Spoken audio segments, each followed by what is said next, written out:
Hey guys, so we're starting the canopy fit out now. What we're going to do to start with is put some EVA foam flooring in. It'll just stop it getting all scratched and stop stuff getting thrown around in the back of the canopy. So we'll chuck that in. We just got it from Bunnings. It's just some 3 meter by 450 by 3 mil stuff. So it should do the trick for what we need.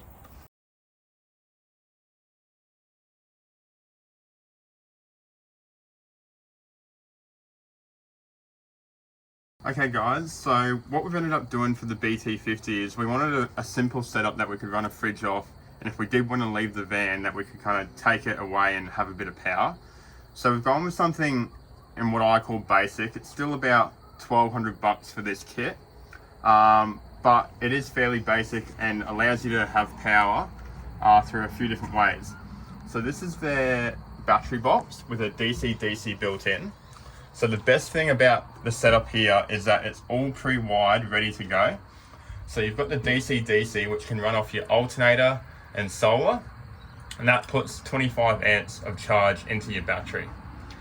Now you've also got a battery voltage gauge here, and that shows you the capacity of your battery as well. You've got a few different USBs, so there you've got a USB-C in that one as well, and then a couple of 12-volt cigarette ports. And the really awesome thing is you can buy a wiring kit with it. I think this was $80 extra, and simply plug it in, wire it to your battery terminals at the front, add an ignition wire, and you're good to go. That will run charge off the alternator into that battery. Now in this battery box we're putting in a 100 amp lithium battery. Now that should be fine for what we need to do. Literally just run a few lights, charge phones and laptops and that, and run the fridge. So I think this kit's going to be an awesome little kit to try out and see how it works.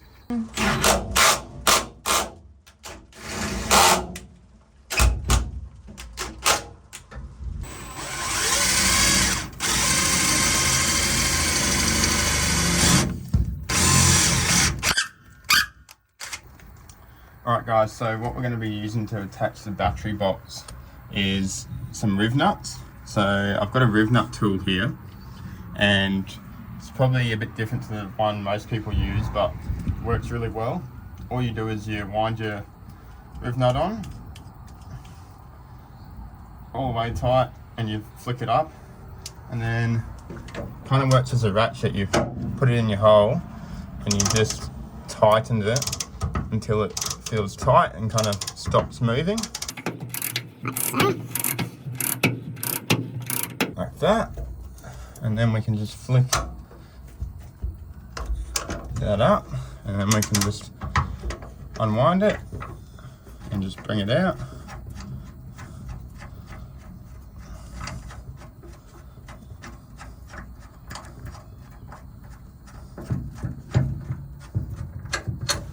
And you've got a nut there for any bolt you like. Alright, so this is the battery tray we get with the battery box from iTech World. I think it's like $30 and you get straps too. But I've drilled 3 holes in the side. Traditionally you're meant to mount it on the bottom, but I didn't want to drill through the canopy into the tray and then mount it underneath. So I've done the riv nuts, and I'm going to mount it like that. And then obviously the strap will hold it down, and that will hold it to the canopy. So that should work quite nice.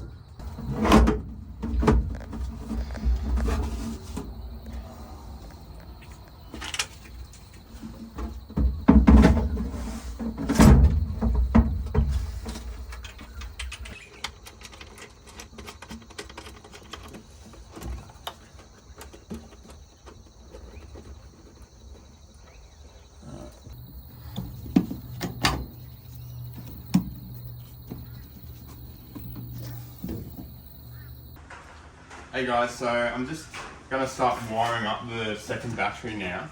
So iTech World actually can supply you a pre-wired kind of wiring kit to get your battery from the alternator to your second battery.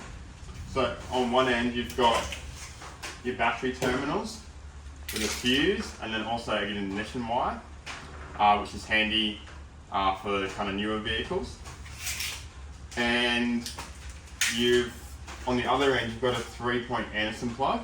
Now I've ripped that off for now, which is quite easy to do, so bear in mind you can take that off.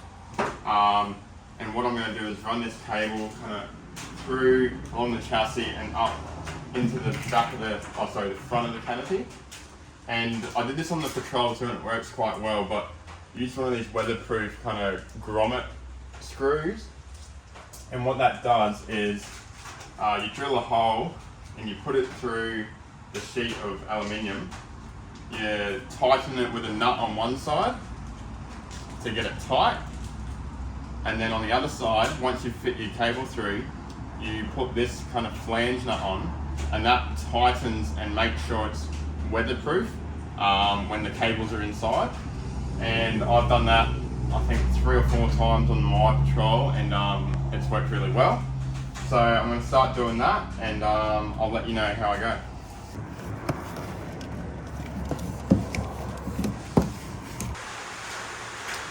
Alright, so I've marked out the hole where the grommet's going to go, and it's going to be about there, which should be nice for the cable to bend down and go straight into the Anderson plug there.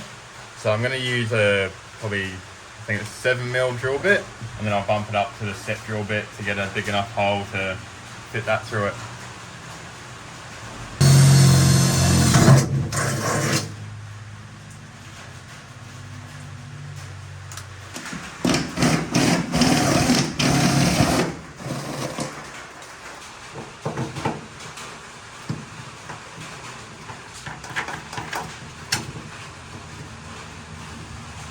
Okay, so I'm just feeding through the wires now. So I've just fed them through here, and I've had to cut them separately because they won't fit through. And this side, you can see it's cut there, so I'll just put some tape over that to clean that up. And then once this tightens on, that will be watertight, that seal there. And I'll put the Anderson back on here, put some conduit on that, and then that can plug in straight to there. So I've done the wiring from the second battery to the starter. So I'll show you what I've done. So I've got the Anderson plug here with your positive, negative, and ignition wire. And I've conduit that, ran it through the kind of grommet there, which comes out here. I've still got to tape that up. Then I've cable tied it down along the tray, and then under the chassis, which then runs up along kind of the factory cables from like the fuel tank, which is this wire here.